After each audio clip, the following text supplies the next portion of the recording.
What does it really take to be a thought leader today? Join me and Alexi Panos for a deep dive conversation about the unsexy side of leadership that no one wants to hear. This isn't just about influencership or going viral or having a mass following. This is about being a true leader from the inside out. In this episode, you'll learn the importance of the tempering phase that takes place between where you are and where you want to be, why resiliency is truly the secret sauce, and why entrepreneurship isn't for everyone. This is a conversation about all the unsexy and unglamorous shit that goes into building a well-known, purpose-driven movement, and it's a must listen for anyone seeking to become a thought leader. Today's episode is sponsored by my advanced digital training, Unleashed and Unapologetic, How to Become a Thought Leader and Build a Cult Following. Sign up for the training at rubyfremon.com/unleashed. Now it is time to get unsexy with Alexi Panos.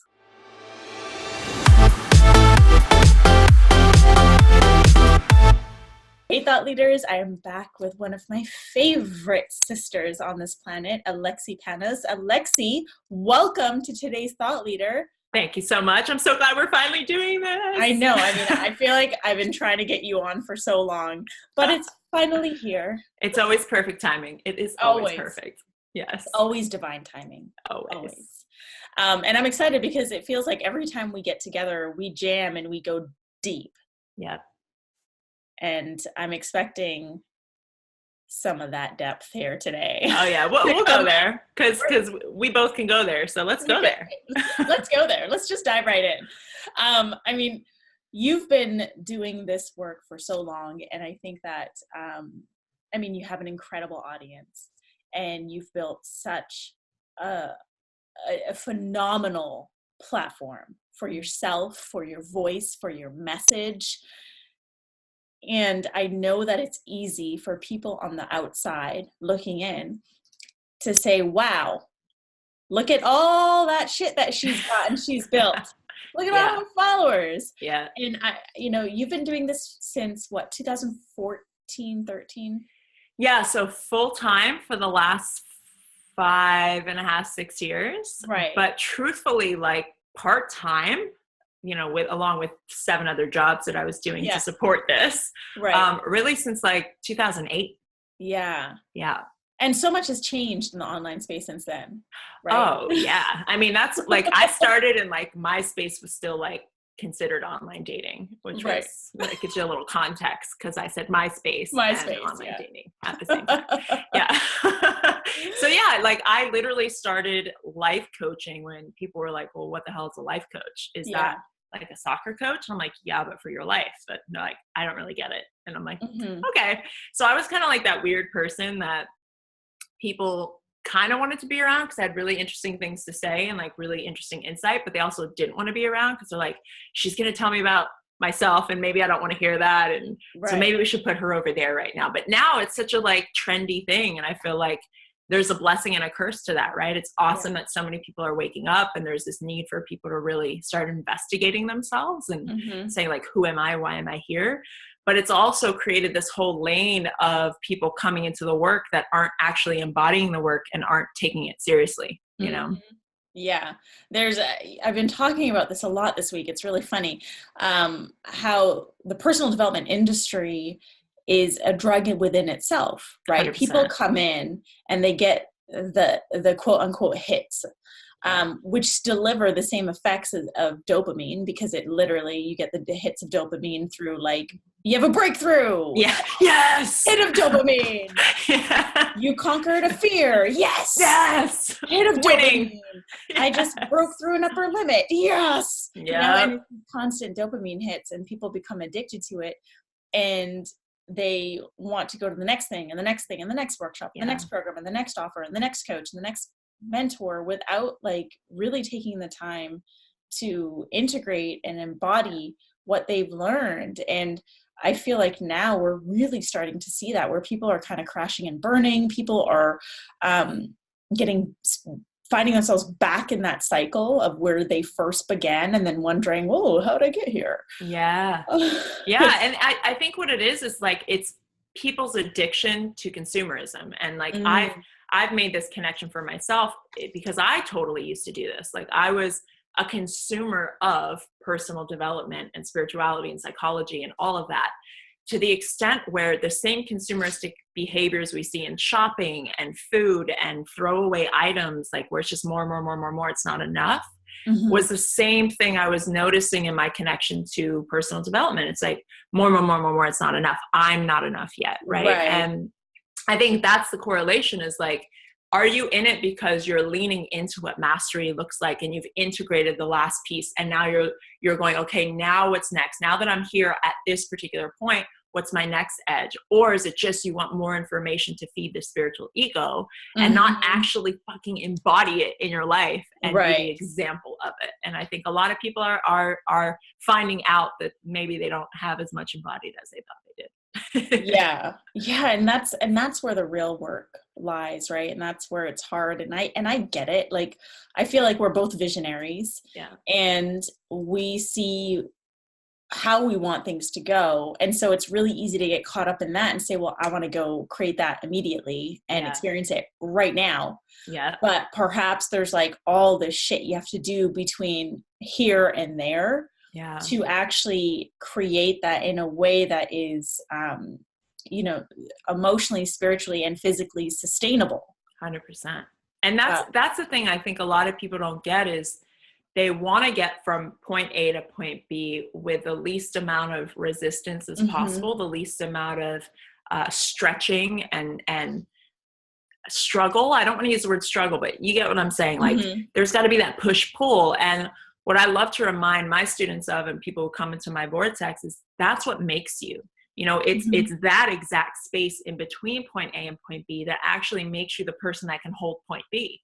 That can be there and be like, yes, okay, this feels aligned. This is embodied. I can contain this. I can sustain this. And it's really about falling in love with that journey in between the 2 points and going like, ooh, that's where my edge is. That's where I expand. That's when I discover. That's when I emerge.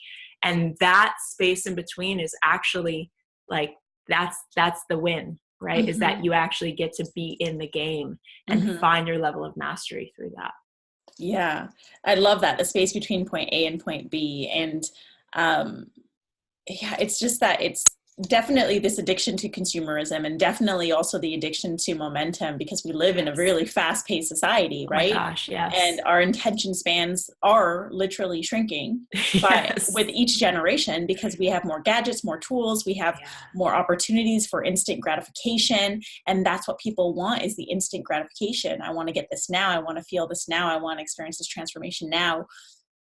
And somehow bypass stretching all of life and the expansion and like the tough shit that we need to go through. And I mean, it's just what's interesting to me is, at this stage in my life, I can look back at everything that I've been through, and I'm so grateful for the areas of my life where I was kind of forced to stretch. And if anyone listening too, if you look back to all those times where you're between point A and point B, there is a lot of gratitude that we can feel, because these are the things that shape us, as Alexi said. I mean, I don't even know what would happen to our evolution if we were to just like somehow teleport from point A to point B. Like, no one would fucking grow. And it wouldn't be fun. Like, I think about that. Like, I think about that genuinely. And I'm like, if life was like actually really easy, I think I would be bored out of my fucking mind. Totally. It's like, we like the struggle. We like challenge. Like, all of nature loves a challenge. It's built for it. If you look at even a plant, a seed, it's got to like first break through the shell of that seed, which is like the point of the most resistance. And then you think you're done, but you're not. Now you got to make your way through this dark soil and like find your way out to the sun. And then you think you're done, but you're not. Then it's like the birds and the bees and the elements and all the things for you to grow into your fullest potential. It's like, nature needs that. And it's like the tempering phase. And, when I found out about the caterpillar turning into the butterfly, caterpillars need the point where they break out of the cocoon, because it tempers their wings. They actually can't fly if somebody like opens up the cocoon for them. They need that struggle in order to fully emerge. And we are no different. Like, who do we think we are that we're separate from nature? Like we are the same. We need the struggle, and the struggle is what keeps us alive. It keeps us vibrant. And there's that study that they say, you know, the minute people retire, within 5 years, 80% of people who retire who don't have a job or a vision or something to go after, they die. Right. Why? Because there's no struggle anymore. Life is too easy. There's nothing to do. So it's like, embrace the struggle. Like, yes, like this is what's going to make me, and this is making me into the realest part of me and aligning me into my deepest self, just like chipping away at all the things. Yeah. It's so good. It's so good. And it's just this negative connotation that we have attached to the word struggle, where, you know, all the love and light people might disagree with me.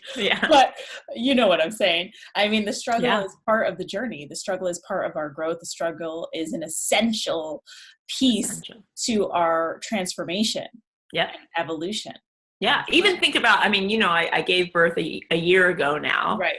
And it is a struggle to bring a child into this earth. What do you mean? It wasn't just a breeze to pop a baby out of your vagina? I didn't just squat down and he didn't just fall out of my vagina.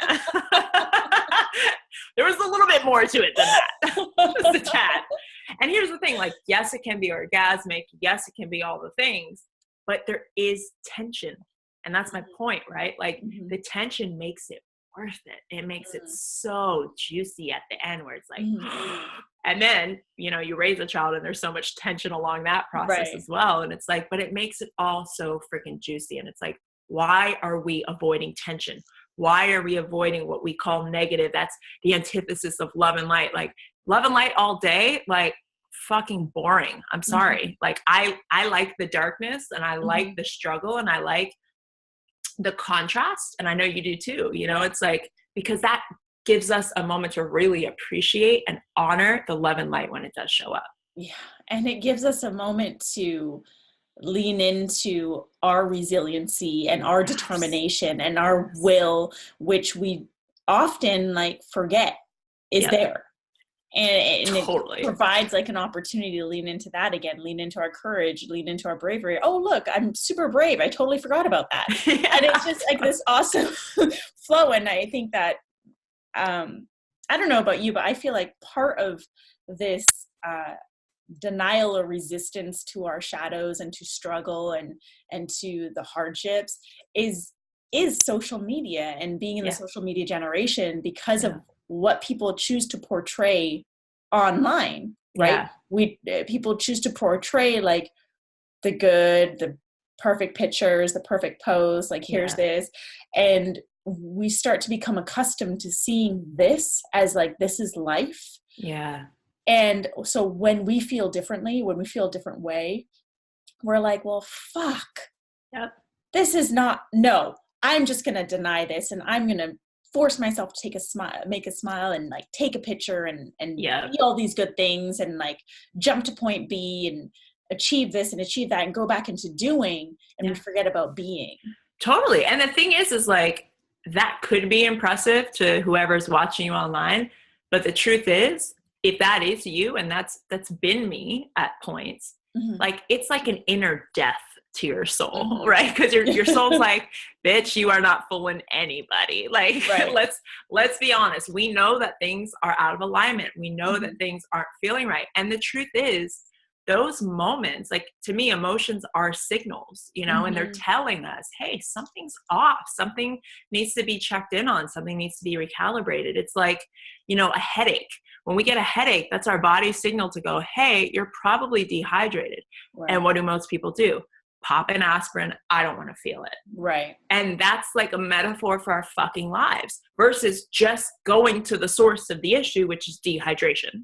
Like, there's a solution. We just want to avoid it because we think it's more painful to be in the solution than to just like swipe over it and hope it goes away. Yeah. Yeah. And that's an amazing example for everyone to relate to. And as, you know, quote unquote, influencers, thought leaders, coaches, you know, we're putting ourselves out there in this way. And there is so much that we don't share. And I feel like, because we're very much we're very similar. Yeah. To all our listeners, Alexi and I have already uncovered that we're pretty fucking similar in a lot of different ways, mostly the Virgoistic ways. But, you know, there's so much that we don't share online, and it's not because we're trying to avoid it. It's just we're conscious with our time online, and we're conscious with our personal lives. And there's just so much, like, how do you capture it all? And there's like a ton of shit that happens behind the scenes. And I know that we both strive to show up as transparently as possible. And there's been a lot of times when I've seen you write posts where it's like, oh, like that is really heartfelt and this needed to be said and people need to see this, because there's this whole other life that happens off screen that people don't see. Yeah. And the truth is, all of us are cherry picking. All of us are cherry picking. What are we going to share? What's it going to mean for our tribe? Like, will it make an impact? And I think, you know, I'm very conscious of whatever I share, whether it be a breakdown or a breakthrough or an amazing insight or something I'm currently struggling with. I want to make sure it's serving. I want to make sure that it is providing an opportunity for either people to see themselves in what I'm being with, or see the opportunity they have that I didn't once see that I had. And while also saying that, I also don't want to live my life entirely online. Like, I love my privacy. I love spending time with my son without a cell phone in my pocket or even in close proximity of me. Like, I am so aware that we live in such a connected world where there's this expectation for us to respond to every notification that comes in, for us to be available at every time, for us to post and share all the things. And I'm sorry, but like, I don't want to give my life over to that. Like, yes, that is a part of my life, but to me, what's happening in my real life, what's present, what's here, this is the most important thing to me. And I'm not going to lose that or lose my connection to that for a digital space. It's just not, like, I'm very clear about that. Yeah, it's a powerful and important boundary to have, especially in the work that we do. Otherwise, it's super easy to get consumed by social media. 100%. And even like, especially in the work that we do, because we're like influencers, right? Like, quote unquote influencers. People look to us for influence. Perfect. And that is a drug. The fact that people look to us and go, oh my God, I love what you just shared. And, you know, whether you're an influencer or not, like every comment, like they've done studies on this. It is that same hit of dopamine. It is a drug. We are so addicted and we don't know it. And just as much as like we talk about like, oh, haters and da da da da da, and you know, like, don't pay attention to the haters, but we kind of also don't need to pay attention to the lovers and the likers and the commenters as well, because that's equally as damaging, because it's both ego. It's both ego. You know, it's like one is killing our ego because somebody's giving us feedback that maybe we don't want to hear or being critical. And the other is giving us feedback that is feeding our ego addiction to more and more. You know, so it's both equally damaging. And I think we really need to stand as the objective sharer in that space and really be aware of how we're consuming and why we're consuming and how often we're checking in for it. Yeah, how we're consuming and why we're consuming. That's super important. And it's, you know, something that I tell a lot of the people that I work with is you're sharing your message to get your message out there, not sharing the message for validation through likes, you know, or yes, it's great to be polarizing, but don't be polarizing for the sake of being polarizing. If your opinion is polarizing, great. You know, don't try and force like something to be something and it's not. It's just, it doesn't work that way. Yeah. And I think that's the thing. I think so many people now are looking for the hack. Like, how do I get the followers? How do I get the views? How do I get the viral video? It's so funny when people come to me, they're like, my intention is to create a viral video. And I'm like, that should not be your intention. Your intention should be to create a really awesome piece of content that if the consumer thinks it's awesome, they'll share it. And then more people will do the same thing. And it's this thing, and I don't know if you've had business clients, but I've had business clients like after a week of doing maybe like 3 lives in a week, like it's not working. I only got 50 views on my live. I'm like, first of all, picture yourself in the room you're in right now. Then picture 50 people standing there going, oh, tell me more. I'd like to know what you have to say. Do you know how awesome that is and what an honor that is to have 50 people's time and attention to hear your message? How dare you go, it's not working? In a week, especially, right? Like it took me years of just serve, give, not for any result, but just because I had a message on my heart that I had to find a way to express. And social media just happened to be the best way to do it at that time.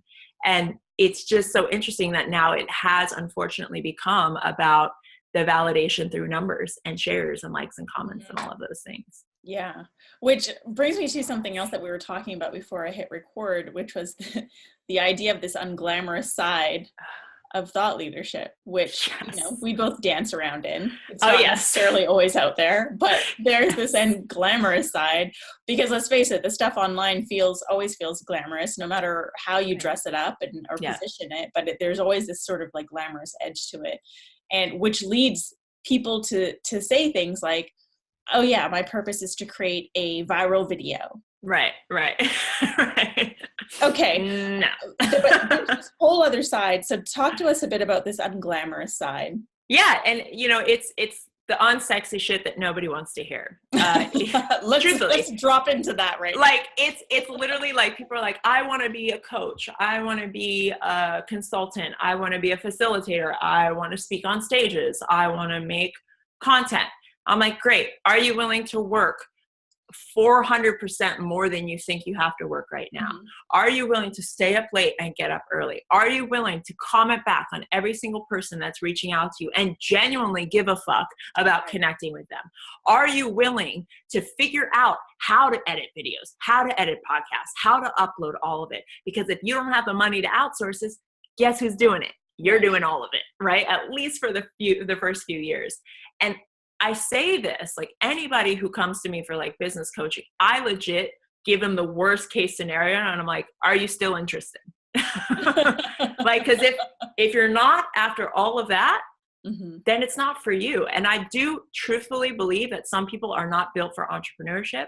I truthfully believe that some people do not have, not necessarily what it takes, but they don't have the resilience required for being an entrepreneur and the relationship with risk that's required in being an entrepreneur. Because the other unglamorous side that a lot of people don't talk about, especially the people who are marketing how much they make, like, hear me, because I'm about to fucking blow the lid on this shit.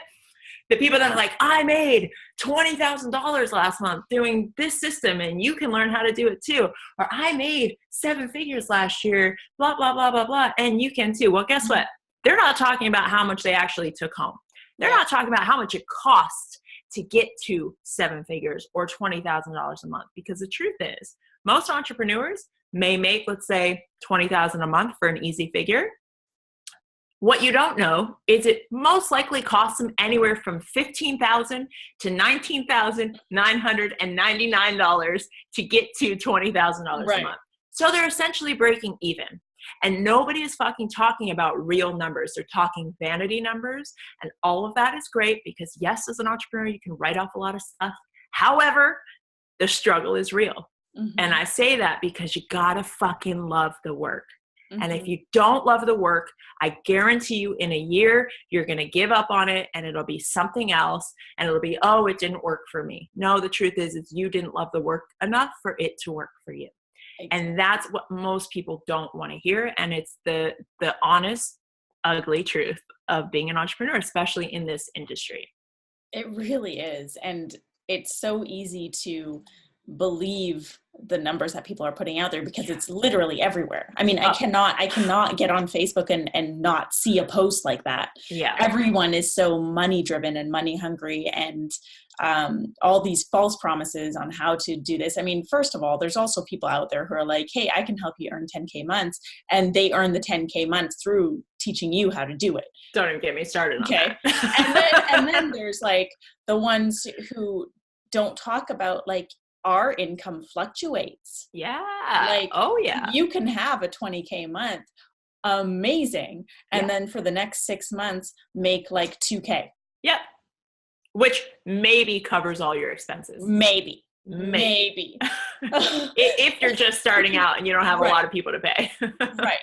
And this is the shit that no one talks about. And it's so much, it has everything to do with resiliency, first of all, and everything to do with your willingness, right? Do you have the will to do this day in and day out and not give up when you have crickets on your post, and not give up when you don't fully enroll your program or sell your services or get those speaking gigs that you were counting on? Like, what do you do in those moments? Because those are the moments that define you as an entrepreneur, as a thought leader. Like, those are the moments. Yeah. And it's those who continue to push forward for the sake of their message and for the sake of what they're here to do. Yeah. Those are the ones who will ultimately succeed. 100%. And that is the thing that nobody talks about, but that is the secret sauce. Like, if you're spending more time in your marketing of your message than you are in actually refining and sharpening the tool of what your message is about, you're fucked. Yeah. You're fucked, because here's the thing. You can get a bunch of people coming to you like, yay, I saw your Facebook ad, or I saw that post you did, and it was amazing. But if you're not the embodiment of the work, you got one shot to make a first impression. And people, especially online now, they're talking and word gets around fast. So the worst thing you could do, in my opinion, is the whole fake it till you make it thing. Yes. Like, don't fake it. Just get support and work on the areas where you need support. It's that easy. It doesn't have to be hard. It's just find somebody who's done the thing really well that you get to lean into, that's an edge for you, and work with them. Offer value to them. Do an exchange with them, or pay them for their time. Like, figure a way, make a way out of no way. Like, hands down. And there's such a big difference between fake it till you make it and true embodiment. Totally. You know, there's such a big difference between like actually stepping into the identity of who you're striving to be and doing that now versus like, oh, let me just pretend and fake it. Totally. And it doesn't mean you have to be perfect, right? Like, I think that's the distinction. We don't want people to go, oh, well, I'm not there yet. Right. It's fine. Just be where you are and be honest about it. Like, the worst thing is, and I know you've seen this and we talked about this, like the person who's online, like, yeah, you know, I'm da da da da da, and I do this, and like, here's a picture of me on a jet, and meanwhile, like, that's not your fucking jet. Like, you were hired as a videographer on that shoot to shoot somebody on their jet. Like, I actually know somebody who posts pictures on their Instagram from this jet shoot that they were the photographer / videographer for, and act like it's their fucking jet. Stop.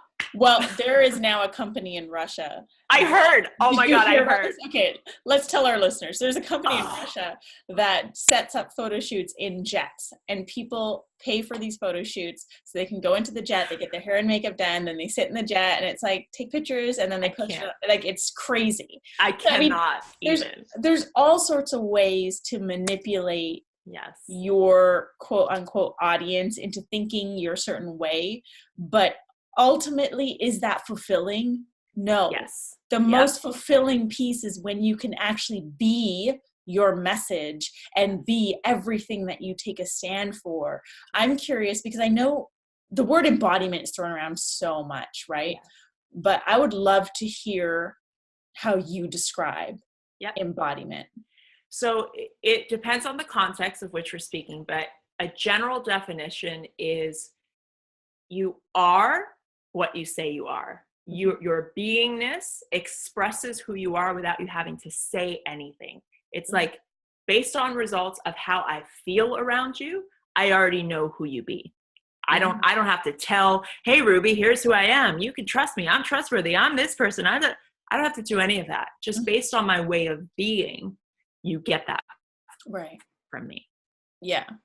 Embodiment doesn't have to work so hard. It doesn't have to convince. It doesn't have to prove. It doesn't have to try. It just isness. It's the truth of where I'm at in this moment. Now, when it comes to coaching and facilitating and consulting and all of that, thought leaders in the work, it's being the person in like here without having to say anything that you say your work is. Mm-hmm. So this is the huge dissonance right now in our industry is that there's a lot of people who read a couple great books or listen to a couple great podcasts or, you know, are in conversations with people and writing notes and getting all these little like, quotable moments. Mm-hmm. And then they're making a video about it or they're, you know, talking about it on stage or they're coaching somebody through it, but they've never actually lived it. They've never actually tried it on, multiple times, enough so where they can go, not there, not there. There. Yep, there it is. That's it. And that takes work. It takes time. It takes patience. It takes years. And in a world like today's world, most people don't want to wait. They want it now. Yep. And that's why there's such a gap right now. But here's the beautiful thing about this. The opportunity is those of us in the space who can drop in, who can be embodied with where we're at and be honest and transparent about where we're at and what we're going through and what our next edge is. People can feel it. They can feel it. And it separates, like cream rises to the top and people go, oh, there's such a difference from that person to that person. And I don't know what it is. Maybe they don't even know the word embodiment, but something feels off when I go over here. Something feels hell yes when I go over here. Yeah. And that's our opportunity. The more real you are, to me, the more magnetic you are. And then we get to be ourselves too. Win-win. I know. And I love that you say real and magnetic, because with the amount of bullshit that there is online, let's be real, there's a lot of bullshit. A lot. The stuff that actually penetrates and pierces through people's hearts is the realness. It is the people who are truly embodying their message and truly being and living from that space. And that in itself is fucking hard. I mean, that in itself is very unglamorous. Like if I had a video strapped, could you imagine if we had helmet cams like strapped to us every day and just recording us in like a month? I mean, the amount of breakdowns that I go through and the edges that I push myself up against, all for the sake of being my message. And being your word. Yes. Like being your fucking word. Yes. and that is like I was saying this distinction in our workshop the other day. Honest and honor. Like we don't really hear the word honor anymore because it's like people don't even know what that is because we don't live it. Honor at its core is about being honest with where you're at, and that makes you a person of honor, where someone can go, you know, I can honor you, I can feel you, I can trust you, I can be inspired by you, even though it's not perfect, even though it's messy, even though it's maybe falling apart at the edges, it's real. And that realness, there's a sense of honor in that. And I think you're absolutely right. Like the amount of shit that people go through, I go through, you go through, other leaders in the space go through in order to keep their word and to be in honor with their work is so beautiful. And it would shock a lot of people. Like it would shock them. It really, like that, you know, saying no to things, dropping things for the sake of your health, letting go of things that no longer work, that or align with you, but technically they're working. And so it's like saying no to money. So there's just so much that happens that people don't see, but it's for the sake of, you know, I always say it's for the sake of integrity. If I can't be integral with myself, if I can't be a woman of my own word and be the fullest expression of everything that I teach and everything that I'm, you know, sharing in the world, then what the fuck am I doing? Like, Exactly. Because you could be impressing a lot of people, but at the end of the day, it's an empty hole that will never get filled because you've never done the work to fill it yourself. And no matter how many likes you get, no matter how much money you make or approval you're getting from people no matter what externally happens, if you can show up and be your word and be in the work, and you know you're a person of honor and integrity, you won. You won the fucking game. No matter what happens out here, you won. And to me, that's, again, the secret sauce. It's so simple, yet not a lot of people do it because it takes work. Yes. Yours.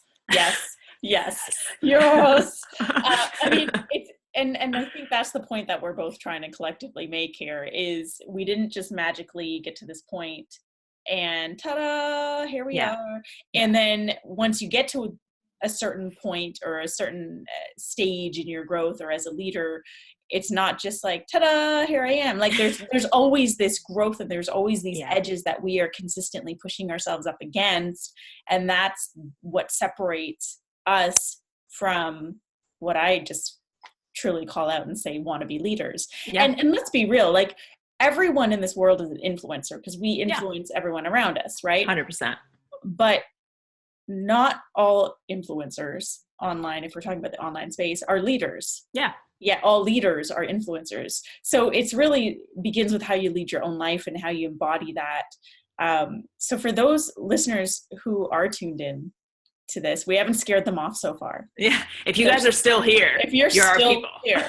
Yeah. So they're definitely our people, right? They're definitely like, yeah, like, okay, I get it. It's going to be tough, but I'm committed. Yes. Like, what are some of, let's say, like your top 3 pieces of advice for them to do this in a way where they are fully in embodiment with their message and representing who they truly are? Yeah, I think one of the biggest that has shifted everything for me personally is this idea that we can reframe opposition into opportunity. And I think being a recovering perfectionist, I really tried to like control and find all the ways that I could make myself as safe as possible while going towards the big mountain, right? It's like, I don't know that at all. Yeah, I've never been there. I don't know what you're talking about. I get what you're saying. And I literally, like, looking back, I'm like, holy shit, I try to control everything. Yeah. And now reframing it and going, ooh, like those moments of opposition, those moments of resistance, of struggle are really what make me a better leader. They make me a better facilitator. They have the truth of me emerge from such a deeper space than this ego-controlled paradigm. So just shifting how you relate to opposition, I think is really powerful, because it's not like you go out and look for it, but you kind of do. Like you welcome it, you expect it. You're like, yeah, bring it on. I like the challenge. I like where this is going to take me, and who knows where it's going to take me, but I know it's going to challenge me. And that challenge will push me past my comfort zone and take me to a place that I didn't know I was capable of going. So that would be number 1. I think number 2 would be this idea that you've already won. And this like really like penny dropped for me when I had my son.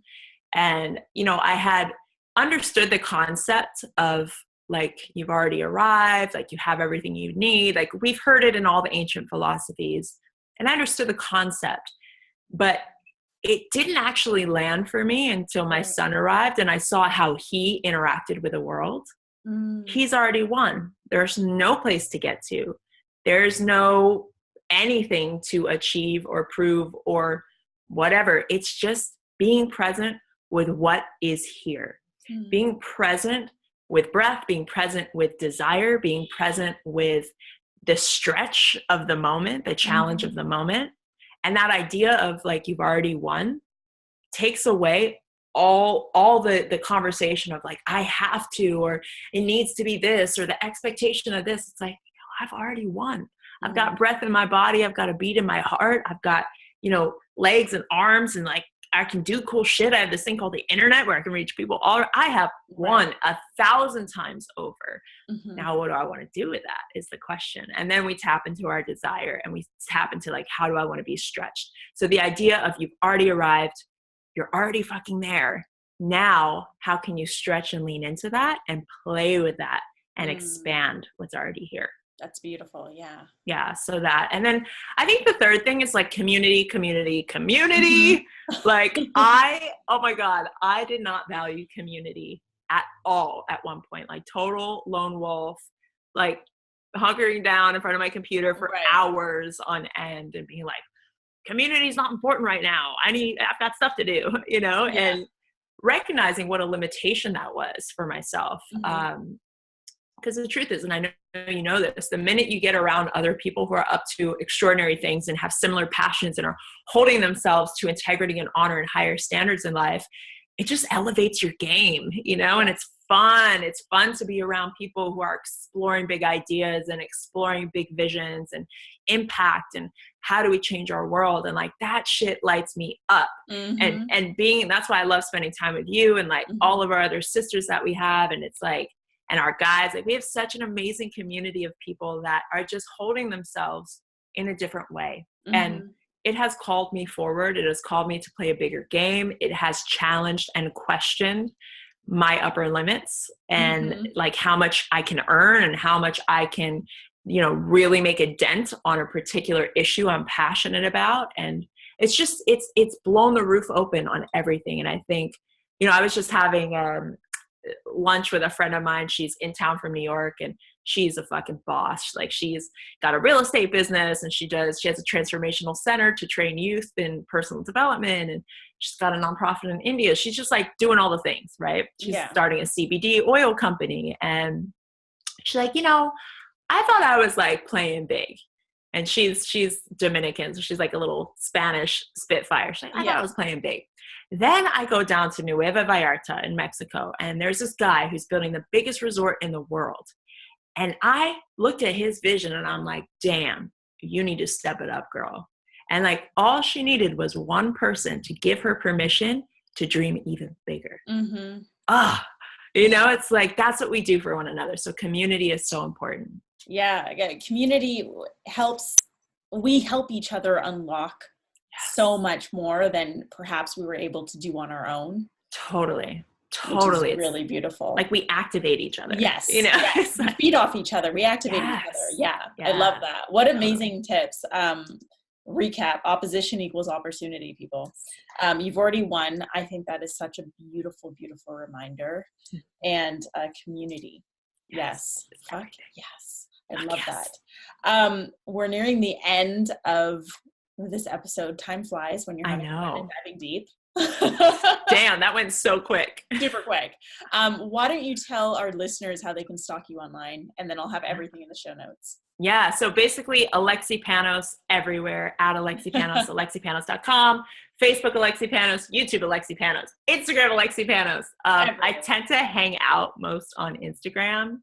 So that's my jam. Find me on there first. Awesome. Yeah. Any last nugget that you want to leave people with? Yeah, you are it. You are already her. You are already him. Like, the person you think you're stepping into, the woman or man that you're aspiring to step into, is already here. It's already you. It's just the question of what needs to unlock for that to emerge. Love that. Yes. Alexi, thank you so much for spending time with me and our amazing thought leaders today. I appreciate you. Thank you. I love you so much, and thank you for doing this work. I just love you so much, girl, and you are just such a rock star, and I love how you show up and be in the world. I love you, and I love our listeners. I want to say thank you for joining us on today's episode of Today's Thought Leader, where we're challenging you to rise up, speak up, and create a movement. If you have any questions for me or Alexi about today's episode, please hit us up online on our social media channels. We'd love to hear from you, and be sure to drop a rating and review on iTunes and share this episode with a friend. Thank you, everyone. Thanks, Alexi. And I'll see you all back here this Thursday for a new episode of Today's Thought Leader.